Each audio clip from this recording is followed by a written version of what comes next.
If you're celebrating a birthday and want the celebrant to eat for free, this might be your sign. In our family, whenever there's a birthday, automatic na yan. Buffet agad. No arguments, no drama, just unlimited food and happy tummies. And this time, it's Daddy's birthday and he had one specific request, Neo by Vikings at the podium. So today, I'm taking you with us as we check the updated 2026 rates, the full food selection, the ambience, and of course, kung sulit ba talaga for a birthday celebration. Let's go!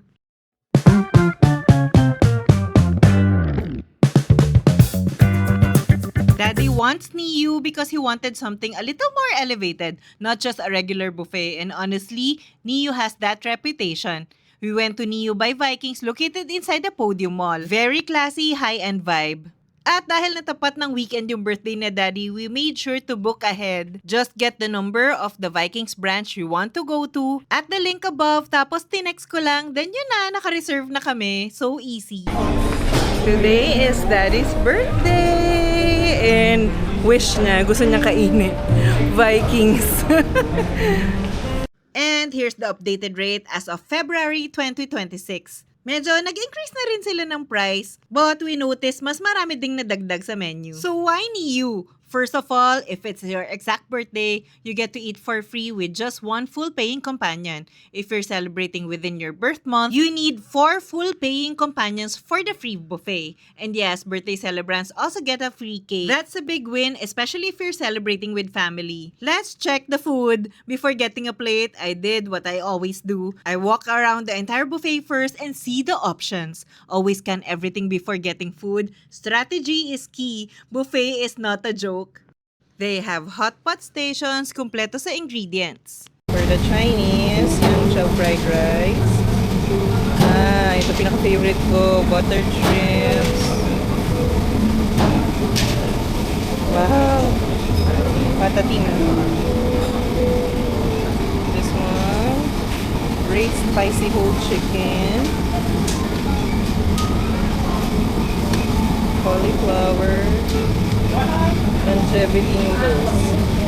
Their Chinese section looks amazing. I always make it a point to try at least one dim sum. They had good varieties of stir fries and savory dishes, balanced flavors, not overly salty, very family-friendly taste.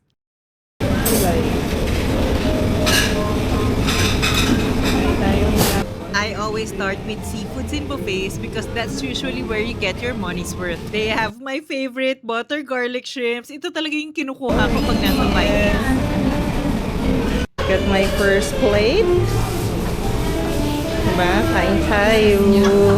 Wala muna masyadong carb. Ang ganda ng pwesto namin. It has a view. What did you get? Ako ba ano? For mga sushi. Wow! Sushi agad! Yeah. Sila na din? They have gyoza. They have assorted fried fish. Chicken tepan.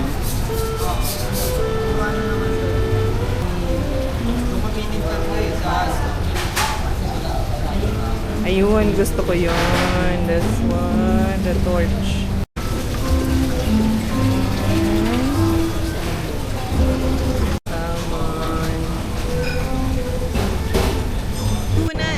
Sashimi are available upon request. If you love Japanese food, you can easily focus your whole buffet strategy here. Please maubos to. Later wala na yan. Yung torch. Tempura. Ganito. Bread. Croissant. Yan, gusto ko rin yan. Oh, may pizza. We have jello.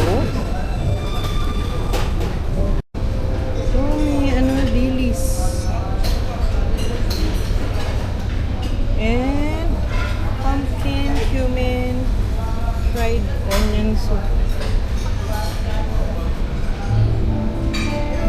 Look at that. Oh, they have pork buns.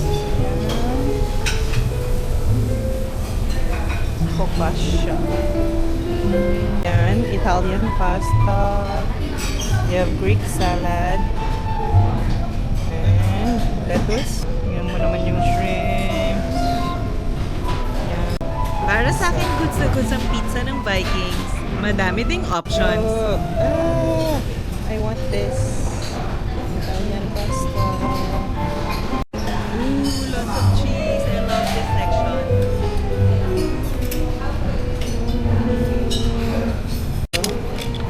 Yan, sobrang hilig ko sa seafood. I like this stuff.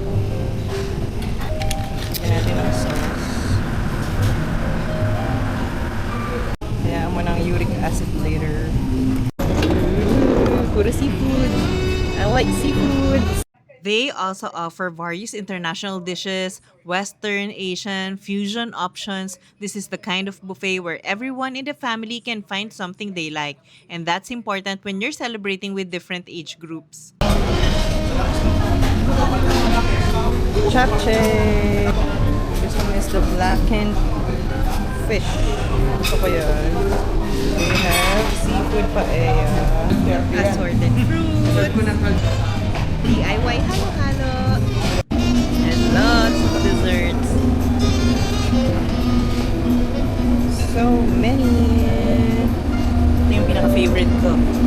Dark chocolate. They have, tas may mga tiramisu. Ice cream, one of my favorite section. Ito yung mga flavors na available. Bubblegum, pistachio. Yan, may candies. Now, let's talk about desserts. Cakes, pastries, small bite-sized sweets. Grabe, super dami. It's impossible to taste everything.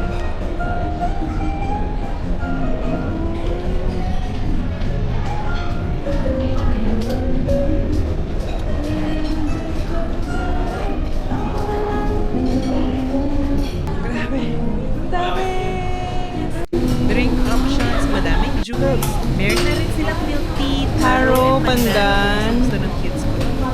May milk tea na sila, of course. They have coffee. I like this, Nutri-Fizz.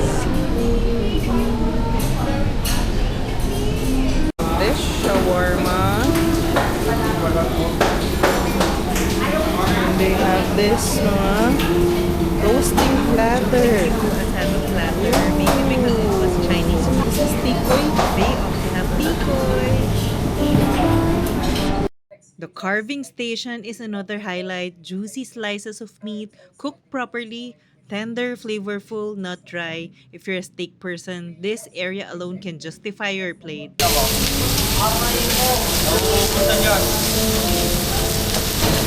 Okay.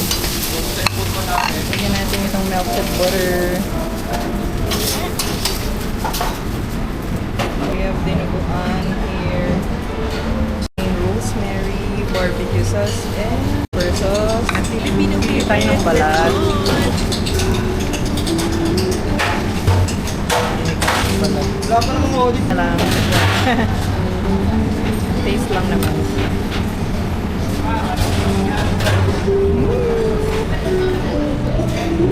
Evil, makasalanan, but diet another day. Vikings.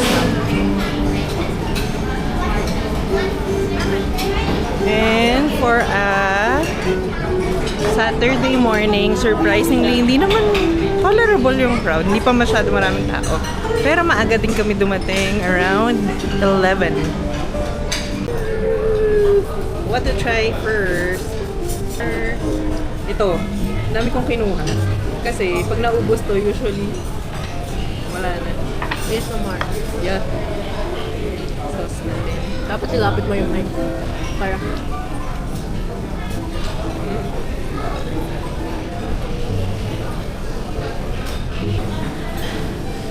Sarap yung sauce niya. Ha? Yung sauce. Humingi ka ng sashimi. Wala pa? Kanina po. Ay, inubos mo na. Inubos na namin. Ubusan ako. Kuya Earth Mouth. Dapat. No? Kumain kayo. Ay, stupid. Nagustuhan ko last time yung Peking duck wrap nila. I will request Peking duck wrap. Ito na, dumating na. Ay, nandiyan na ba? Yeah. Oh no! Later na. I can see the people coming. Dad, pakinggan mo yung... Thank you, ate. Salamat po. Happy birthday! Tulog pa. Picture mo na, picture. Masunog yung baba ko. Wait, ba't may panding ba ito? Okay. Sing tayo. Yeah. 1, 2, 3, go. Happy birthday. Ay, ulit. Kamay Kamay nyo. natin. Happy birthday to you. Happy birthday to you. More money.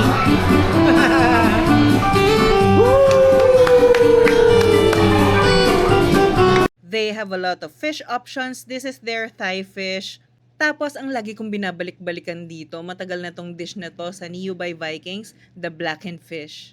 Ito pa na may masarap. This is parang sarap to. Crispy, parang siyang crispy parmesan. Is itong namamapak na blue cheese. Yan. Yan. Kuha ko ng kuha kasi nagbe-video. This is what I got. 1, 2, 3, go.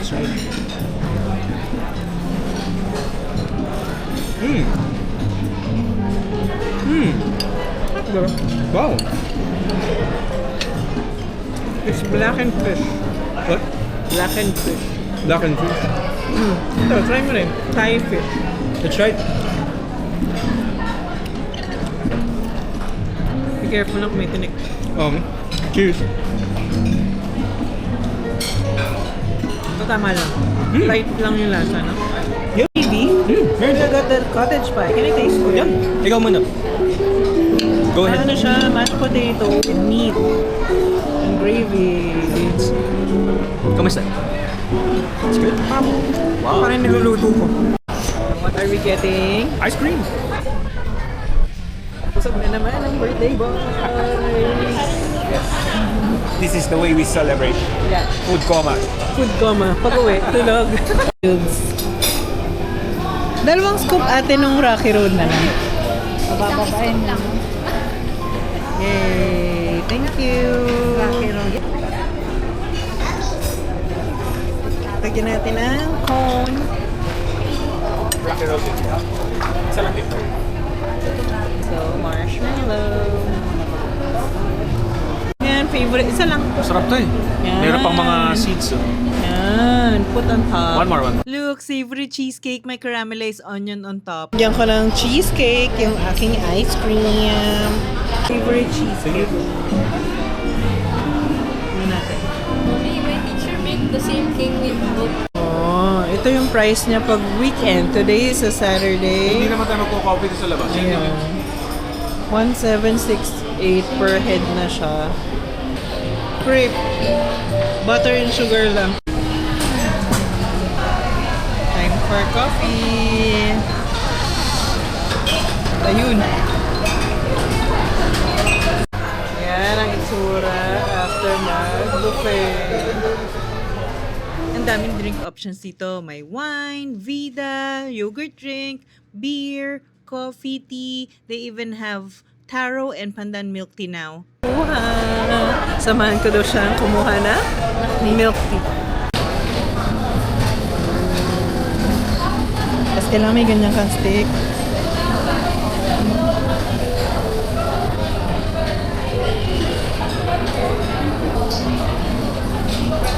Wow, crispy. Kimco. Tara, palagyan na natin ng masarap. Yay! Thank you! Crepe! Sabi nila crepe daw to, not crepe. Not in the video, but we even had bibingka after this. So is Niu by Vikings worth it in 2026? If you're celebrating a birthday and you want elegant ambience, wide food selection, great service, and a free meal for the celebrant, then yes, it's a solid choice. We left super full and happy. If you're planning a birthday soon, would you try Niu by Vikings? Comment down below before if you prefer buffet or restaurant-style celebrations. Don't forget to like, subscribe, and follow for more honest family food reviews around Metro Manila. See you in the next food trip!